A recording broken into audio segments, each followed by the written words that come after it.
Assalamualaikum warahmatullahi wabarakatuh.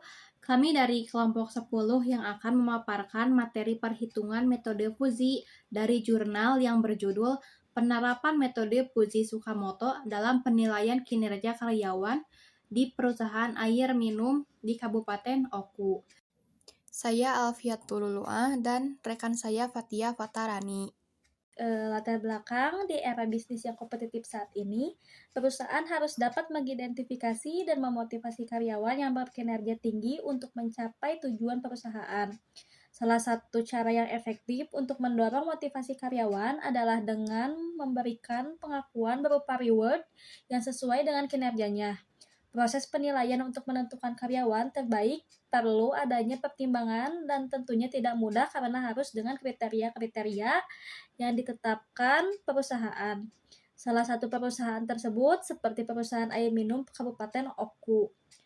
Adapun proses penilaian karyawan yang dilakukan berdasarkan beberapa kriteria seperti kinerja, kedisiplinan, dan kemampuan. Melihat kondisi tersebut, perlunya penerapan sistem terkomputerisasi yang dapat menjadi solusi untuk mengatasi kompleksitas dalam pengambilan keputusan. Sistem pendukung keputusan merupakan sistem spesifik yang ditunjukkan untuk membantu manajemen dalam mengambil keputusan yang berkaitan dengan persoalan yang bersifat semi terstruktur secara efektif dan efisien, serta tidak menggantikan fungsi pengambilan keputusan dalam membuat keputusan. Selanjutnya ada tujuan penelitian. Tujuan penelitian ini bertujuan untuk menerapkan metode Fuji Tsukamoto dalam sistem pendukung keputusan guna melakukan penilaian kinerja karyawan berdasarkan kriteria kinerja, kedisiplinan, dan kemampuan, serta memberikan hasil penilaian yang objektif sebagai dasar pertimbangan pemberian reward kepada karyawan di perusahaan air minum Kabupaten Oku. Selanjutnya ada metode penelitian. Metode yang digunakan dalam penelitian ini adalah metode Tsukamoto. Metode Fuji Tsukamoto merupakan salah satu metode logika Fuji yang digunakan untuk memetakan suatu ruang masukan ke dalam suatu ruang keluaran.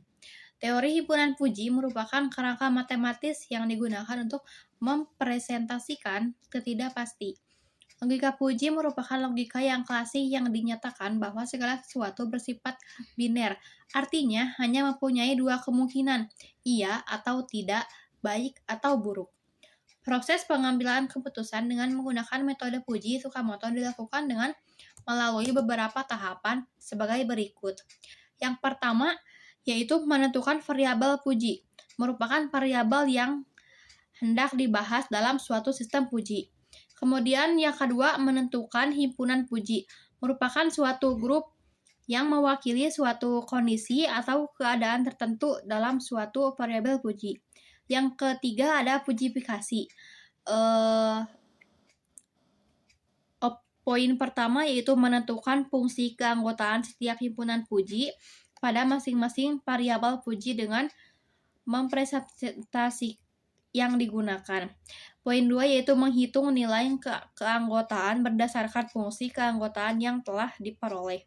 Yang keempat yaitu pembentukan aturan Fuji atau Fuji Rule, yaitu dalam bentuk if, then. 5. Proses inferensi yaitu dengan menggunakan metode Tsukamoto dengan langkah. Poin pertama, menghitung nilai A predikat tiap-tiap aturan yaitu A1, A2, A3, dan seterusnya dengan fungsi implikasi min.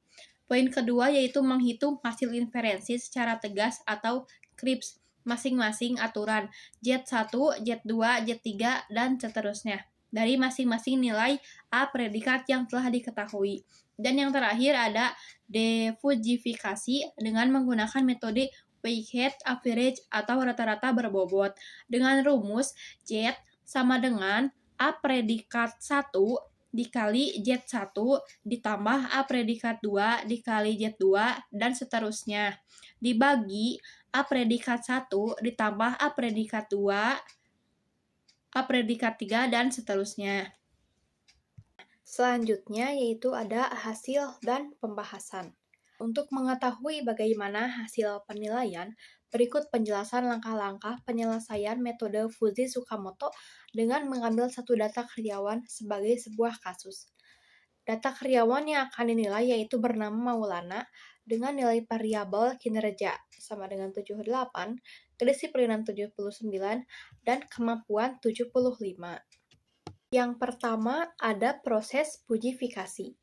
Nah, pujifikasi adalah langkah pertama yang paling mendasar dalam logika Fuji. Tujuannya adalah untuk mengubah nilai input yang pasti dan numerik atau disebut Krebs value menjadi nilai kabur atau Fuji. Nilai Fuji ini disebut derajat keanggotaan atau mu yang menunjukkan seberapa cocok sebuah nilai input masuk ke dalam kategori deskriptif yang telah ditentukan. Yang pertama yaitu pujifikasi variabel kinerja. Nilai kinerja Maulana adalah 78. Nah, kita akan mengecek seberapa besar derajat keanggotaannya di setiap kategori kinerja, yaitu kurang, cukup, dan baik. Untuk kategori kurang, domainnya yaitu 0 sampai 70. Nah, karena nilainya 78 berada di luar rentang 0 sampai 70, maka derajat keanggotaannya adalah kurang. Kemudian ada kategori cukup. Domainnya 60 sampai 80. Nilai 78 masuk ke dalam rentang ini berdasarkan grafik fungsi keanggotaan. Nilai 78 berada pada garis menurun dari segitiga cukup. Ini berarti nilai kinerja 78 memiliki tingkat keanggotaan yaitu 0,2 dalam kategori cukup. Kemudian kategori baik dengan domain 70 sampai 100, nilai 78 juga masuk ke dalam rentang ini. Nilai ini berada pada garis menaik dari segitiga baik. Ini berarti nilai kinerja 78 memiliki tingkat keanggotaan 0,8 dalam kategori baik. Hasil pujifikasi kinerja nilai 78 yaitu kurang sama dengan 0, cukup sama dengan 0,2, dan baik 0,8. Kemudian yang kedua ada pujifikasi variabel kedisiplinan. Nilai kedisiplinan Maulana adalah 79, prosesnya sama seperti sebelumnya. Kita cek untuk setiap kategori kedisiplinan, yaitu buruk, cukup, dan baik. Kategori buruk ada pada domain 0 sampai 70. Nah, nilai 79 berada di luar rentang, sehingga derajat keanggotaannya adalah 0. Kemudian kategori cukup, domainnya yaitu 60 sampai 80. Nilai 79 berada pada garis menurun dari segitiga cukup. Jadi nilai keanggotaan untuk cukup adalah 0,1. Dan kategori baik, domainnya yaitu 70 sampai 100. Nilai 79 berada pada garis menaik dari segitiga baik. Jadi nilai keanggotaannya untuk baik adalah 0,9. Hasil pujifikasi kedisiplinan nilai 79. Jadi buruk sama dengan 0, cukup sama dengan 0,1, dan baik 0,9. Nah, yang ketiga ada pujifikasi variabel kemampuan. Nilai kemampuan Maulana adalah 75. Kita cek untuk setiap kategori kemampuan, yaitu menurun, cukup, dan meningkat. Untuk kategori menurun, domainnya yaitu 0 sampai 70. Nah, nilai rentang 75 berada di luar rentang sehingga derajat keanggotaannya adalah 0. Kemudian kategori cukup, domainnya yaitu 60 sampai 80. Nilai 75 berada pada garis menurun dari segitiga cukup. Jadi tingkat keanggotaan untuk cukup adalah 0,5. Kemudian kategori meningkat, yaitu domainnya 70 sampai 100. Nilai 75 berada pada garis menarik dari segitiga meningkat. Tingkat keanggotaan untuk meningkat adalah 0,5. Jadi, hasil pujifikasi kemampuan nilai 75 menjadi menurun sama dengan 0, cukup sama dengan 0,5, dan meningkat 0,5 juga sama. Selanjutnya ada variabel output, yaitu variabel reward. Himpunan Fujinya yaitu tidak dapat dengan nilai domain 0-50, dipertimbangkan dengan nilai domain 40-60, dan dapat dengan nilai domain 50-100. Kedua, ada inferensi. Inferensi adalah di mana nilai Fuji dari tahap sebelumnya dievaluasi menggunakan serangkaian aturan IFDN yang telah ditentukan. Proses ini akan membentuk konsekuensi atau output dari setiap aturan yang aktif. Dari 9 aturan yang ada, hanya aturan yang semua kondisinya memiliki nilai keanggotaan lebih dari 0 yang akan menghasilkan output yang signifikan. Aturan-aturan tersebut adalah karena dari 9 kriteria tersebut yang ada nilainya cuma 3 dan sisanya adalah 0, maka yang dihitung hanya 3 kriteria. Yang pertama ada R4,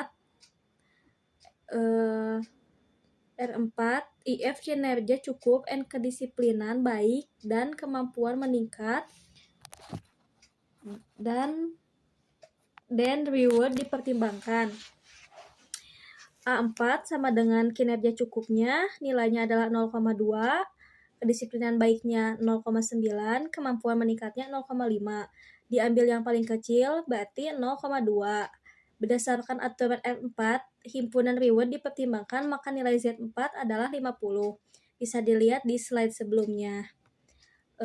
Selanjutnya ada R8, IF kinerja baik, kedisiplinan cukup, kemampuan meningkat, dan reward dapat. A8 sama dengan kinerja baik, hasilnya adalah 0,8, kedisiplinan cukup 0,1, kemampuan meningkat 0,5. Diambil yang paling kecilnya adalah 0,1. Berdasarkan aturan R8, himpunan reward dipertimbangkan, maka nilai Z8 adalah 50. Yang terakhir ada R9, IF kriteria baik, kedisiplinan baik, kemampuan meningkat, dan reward dapat. A9 sama dengan kinerja baik mendapatkan nilai 0,8, kedisiplinan baik mendapatkan nilai 0,9, kemampuan meningkat mendapatkan 0,5. Diambil yang paling rendah adalah 0,5. Berdasarkan aturan R9 himpunan reward dapat, maka nilai Z9 adalah 60. Yang terakhir ada defujifikasi. Tahap terakhir adalah defujifikasi, yaitu mengubah hasil Fuji dari tahap inferensi kembali menjadi nilai numerik Krips tunggal. Metode yang digunakan adalah weighted average atau rata-rata tertimbang, di mana kekuatan setiap aturan dikalikan dengan nilai outputnya, kemudian hasilnya dijumlahkan dan dibagi dengan total kekuatan semua aturan. Perhitungannya adalah sebagai berikut. Z sama dengan 0,2 dikali 50, 0,1 dikali 60, 0,5 dikali 60, dibagi 0,2 ditambah 0,1 ditambah 0,5, hasilnya 57,5. Dari hasil perhitungan nilai Z, maka didapatkan nilai karyawan atas nama Maulana sebesar 57,5. Nilai tersebut termasuk dalam kategori dipertimbangkan untuk diberikan reward. Baik, yang terakhir ada kesimpulan. Melihat hasil perhitungan dengan menerapkan metode Fuji Tsukamoto untuk penilaian kinerja karyawan didasarkan pada 3 variabel input, yaitu kinerja, kedisiplinan, dan kemampuan dengan menerapkan 9 aturan.